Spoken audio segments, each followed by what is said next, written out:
Kita mulai membahas tentang hati yang keras. Wa iyyaka wal qaswah. Jadi hati yang keras ini yang sudah tidak lagi tersentuh, tergugah, mendengarkan nasihat, sudah tidak bisa menerima lagi. Bahkan ketika disebutkan tentang kematian pun, hati itu pun tidak tersentuh pula. Ancaman, janji, dan apa yang akan terjadi nanti di akhirat juga tidak tersentuh. Na'udzubillah min dzalik. Jadi kalau hati dalam posisi yang demikian, ya ini hati yang sakit. Kalau kita lihat bagaimana Rasul kita sallallahu alaihi wasallam ketika Allah Subhanahu wa taala berfirman, فَبِمَا رَحْمَةٍ مِّنَ اللَّهِ لِنْتَ لَهُمْ وَلَوْ كُنْتَ فَظًّا غَلِيظَ الْقَلْبِ لَانفَضُّوا مِنْ حَوْلِكَ. Dalam surat Al-Imran, surat ketiga ayat 159. فَبِمَا رَحْمَةٍ مِّنَ اللَّهِ لِنْتَ لَهُمْ. Maka dengan sebab rahmat Allah, maka Allah jadikan hati kamu itu, hatimu wahai Muhammad sallallahu alaihi wasallam lunak. Hati yang sangat lunak sekali. Walau kunta faddan ghalidhal qalbi. Kalau sekiranya hatimu itu keras, ghalidhal qalbi, dan kasar, maka apa yang terjadi? Mereka akan menjauh dari sekelilingmu. Jadi hati yang keras ini pasti orang akan menghindar semuanya. Perangannya keras, tutur katanya pun keras, siapa yang akan mendekatinya? Apalagi kalau dia berpenampilan sebagai seorang muslim. Kalau Rasul kita sallallahu alaihi wasallam rahmatan lil alamin, maka semestinya setiap seorang muslim pun harus menjadi rahmat. Nah, kalau hatinya keras, bagaimana akan muncul rahmat di situ? Tidak akan mungkin muncul rahmat dari seseorang yang hatinya, perangainya kasar, keras. Ya orang pasti akan menjauh.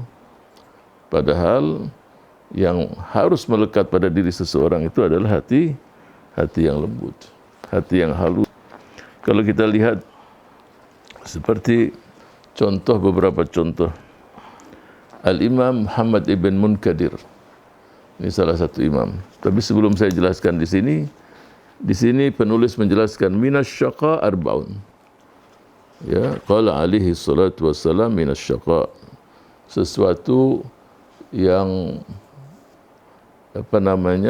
merupakan satu yang menyedihkan, sesuatu yang merugikan seseorang, ya, yaitu ada 4. Ya. Yang pertama adalah qaswatul qalb. Jadi sesuatu yang sangat harus dihindari dan dijauhkan dari seorang muslim, hati yang keras tadi. Kemudian wujumudul ain, artinya mata ini sudah tidak lagi meneteskan air mata. Oleh itu kalau seseorang sepekan, 2 pekan, 3 pekan, sebulan, air mata tidak pernah menetes, ini hati-hati. Ini sesuatu yang membuat dia bisa celaka juga. Jadi mencelakakan seseorang itu ya ada 4. Pertama tadi, hati yang keras. Yang kedua, mata pun beku, tidak pernah lagi meneteskan air mata. Ini ada sesuatu yang berbahaya untuk diri seseorang. Wal hirs, sangat rakus, sangat tamak hidupnya itu sendiri, tidak pernah puas. Ya, orang kalau sudah tidak pernah puas, ya akan terus dia akan jadi budaknya dunia itu sendiri. Wa tulul amal, terlalu banyak angan-angannya. Ya, terlalu banyak. Ada cita-cita yang positif, oke lah. Kalau cita-cita yang positif itu memang disuruh juga kita. Karena apa? Haqaiqul yum halamul amas. Yang terjadi saat itu cita-cita sangat dulu. Ya. Jadi sesuatu yang terjadi sekarang yaitu cita-cita, bukan angan-angan. Kalau angan-angan itu nggak kerja apa-apa. Kerjanya punya angan aja, nanti ini. Sholat pun lewat, ini hanya ceritanya berangan-angan aja. Nah, ini mencelakakan diri seseorang. Saya katakan tadi Imam Muhammad ibn Munkadir. Ini imam ini yang hidup, yang lahir di zaman Sayyidina Utsman radhiyallahu anhu. Tahun 33, para ahli sejarah menjelaskan dia lahirnya itu tahun 33 atau sampai 39, bid'ah wa thalasin. Ya mungkin sekitar itulah 36, 37 dan meninggal tahun 130 Hijriah. Jadi usia cukup lama. Di atas 90 tahun. 130 Hijriah. Muhammad ibn Munkadir, imam di Masjid Nabawi. Ibn Majshun itu mengatakan, inna ru'yata Muhammad ibn Munkadir la tanfa'uni fi dini. Jadi melihat wajahnya saja, itu membuat agamaku semakin bagus. Keimananku semakin bagus, semakin positif. Jadi ada seseorang kalau dilihat itu, ya seperti charger. Bagaimana mereka-mereka yang hidup di zaman baginda Rasul sallallahu alaihi wasallam melihat wajah Rasul sallallahu alaihi wasallam sama seperti baterai ini langsung penuh saja, iman langsung penuh. Begitu pula warasatul anbiya yang melanjutkan para ulama sebagai pewaris para Rasul sallallahu alaihi wasallam, melihatnya aja luar biasa. Rajulun baka, mudah sekali dia menangis. Dan dia kalau menangis, air matanya itu diusapkan di wajahnya sama di lehernya. Di mana? Di jenggotnya. Sambil dia mengatakan, balaghani annan nar la ta'kulu mawdi'an mazhattud dumu. Dia katakan, ya kenapa ditaruh di wajah sama di jenggotnya, dia katakan, ya dia menjelaskan bahwa tempat-tempat yang terkena cucuran air mata itu insya Allah tidak tersentuh oleh api neraka. Cuma yang ingin saya ceritakan di sini, ini masalah hati ini tidak ada yang tahu kecuali Allah Subhanahu wa taala. Jadi jangan menyepelekan seseorang dengan penampilan. Belum tentu yang penampilannya itu biasa-biasa, dia juga atau mungkin pakaiannya juga bukan pakaian yang luar biasa. Jangan dianggap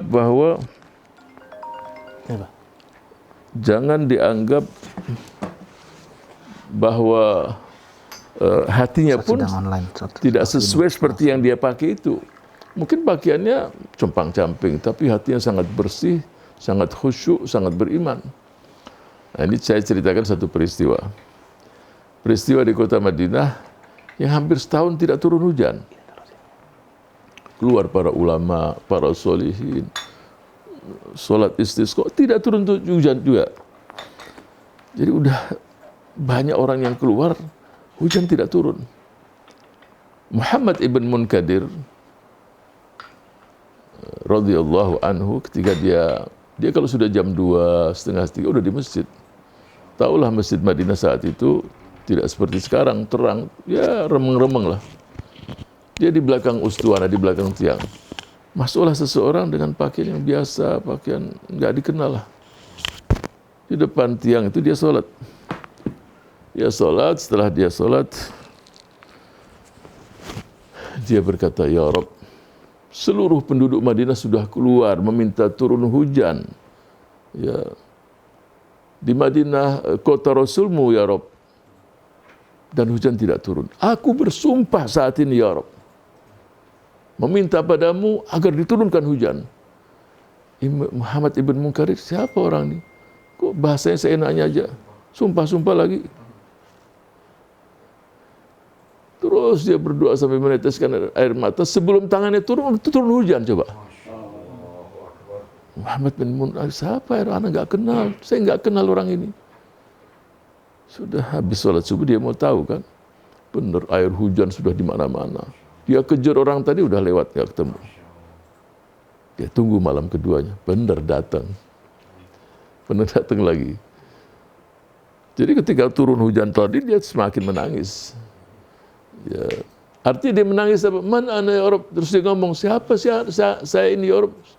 Sampai turun hujan. Jadi dia nyalahkan dirinya juga. Sudah minta terus hujan, dia menyalahkan dirinya. Artinya dia ini orang biasa, orang ini. Engkau kabulkan permintaan ini. Nah, hari keduanya dikejar sama Muhammad ibn Munkadir. Tahuan. Oh tahu sudah. alamatnya. Udah ini nggak teruskan karena subuh kan.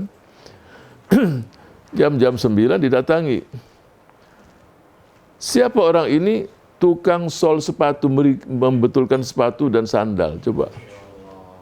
Al-Iskafi. Yang betulin. Ketika datang Muhammad ibn Munkadir, ahlan wa sahlan ya Aba Abdullah. Ya julukannya begitu.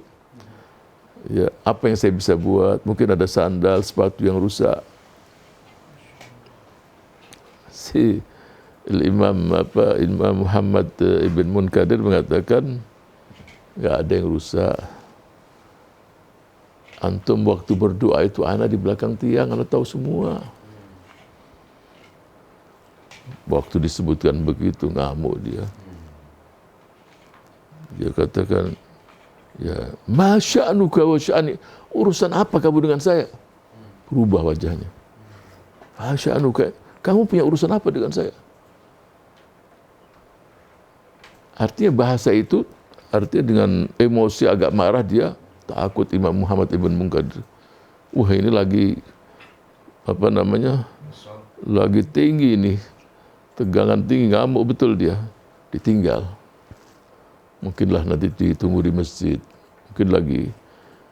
Artinya dia mau ta'aruf, mau kenalan, mau ini, tapi ketika ketahuan hal dia, keadaan dia di malam hari itu, ada yang tahu begitu dan nanyakan begitu, dia agak marah. Namanya Muhammad ibn Munkadir, ma'ruf di kota Madinah. Dia pergilah, dan nanti ketemu di masjid atau apa. Akhirnya besoknya dia datang lagi. Lihat masjid itu nggak datang malam itu. Dia tidak datang tahajud dan tidak ada sholat subuh. Ada apa ini? Akhirnya besoknya dia datang. Dia datang, kosong sudah rumahnya. Pintu buka semua, rupanya kontraktor dia. Kontrak di situ, bukan rumahnya. Tetangganya bilang, ya Aba Abdullah, kamu ngomong apa sama dia kemarin? Habis kamu ngomong begitu dengan dia, dia ambil barang-barang, dia keluar. Bertahun-tahun Imam Muhammad ibn Munkadir menunggu sampai nggak ketemu sudah. Dia tinggalkan itu kota. Jadi ada manusia-manusia yang punya hati, urusannya hanya sama Allah Subhanahu wa taala. Nggak mau tahu dia berbuat apa, tidak ada yang mau tahu. Hanya tukang sol sepatu, memperbaiki sepatu, tapi dialah yang Allah terima doanya. Dirian aja, nggak dikenal. Jadi kalau bicara hati, yang tahu hanya Allah Subhanahu wa taala. Malaikat pun tidak tahu. Jadi siapa yang tahu hatinya keras tidak keras, ya orang itu sendiri, dan pasti terungkap dengan perilakunya di masyarakat. Ya, gerak-geriknya, bahasanya, congkak, sombong, kasar. Ya kalau baginda Rasul sallallahu alaihi wasallam seperti yang Allah firmankan, "Fabima rahmatin minallahi linta lahum walau kunta faddan ghalidhal qalbi lan faddu min haulik." Apalagi kita ini semua. Ya. Sebab orang melihat wajah Rasul sallallahu alaihi wasallam, itu yang melihatlah yang diuntungkan. Melihat itu bahagia sekali. Itu pun Rasul Allah jauhkan dari sifat-sifat yang semacam itu. Olehnya itu, ya mudah-mudahan Allah jauhkan kita, karena sesuatu yang memang membuat seseorang itu rugi, bahkan kecelakaan yang besar, yaitu punya hati yang keras tadi. Jadi kalau bicara masalah hati, hati ini dahsyat. Jadi ada di tubuh manusia. Jadi kalau kita baca sekian banyak tulisan-tulisan yang berkaitan dengan hati, atau mungkin dari sisi keilmuan masa kini, tubuh manusia ini, sel-sel yang ada di tubuh manusia ini terus berganti. Yang paling cepat sel berganti itu 48 jam. Muncul sel baru. Ya. Dan setiap 5 tahun yang di tubuh kita ini berubah semua. Mulai kulit kita ini, kulit yang 5 tahun lalu sama sekarang lain lagi. Ada sekitar sel yang ada di tubuh yang pernah saya baca, 300 juta sel. Nah, kalau 300 juta sel itu berapa itu? 300 triliun. Triliun. Ya. Itu sel yang ada di tubuh kita sejumlah itu. Coba. Dan setiap 5 tahun muncul tulang yang baru, kulit yang baru, itu 5 tahun. Semuanya berubah. Yang tidak berubah hanya 2 saja. Otak manusia dan hati. Itu nggak berubah. Sebab kalau ini otak, ini semua ketentuan dari Allah Subhanahu wa taala. Kalau otak itu berubah, memori hilang semua. Yang tadinya dokter, ketika ditanya, ana kuntu tabiban, ana dulu dokter, sekarang udah enggak. Sebab sel otak berubah semua. Memorinya hilang semua. Itu enggak berubah. Dan hati manusia. 2 itu enggak berubah. Nah, di hati itulah ada perasaan cinta, perasaan kesel, perasaan marah, benci, semua di hati. Oleh itu jangan kaget kalau ada seseorang yang dicangkok hatinya, perilaku yang sebelumnya itu bisa terjadi pada diri orang yang baru. Dan penelitian membuktikan begitu. Jadi orang usia 70 tahun dapat hati seseorang yang usia 18 tahun. Ini 70, 18. Yang 18 tahun hobinya umpamanya A atau B atau C. Bisa terjadi. Dengan yang usia 70 tahun tadi. Berubah dia. Beberapa hal. Karena memang hati memiliki satu keistimewaan tersendiri. Nah, disitulah yang tadi terjadi. Yang kita bahas saat ini, hati yang keras.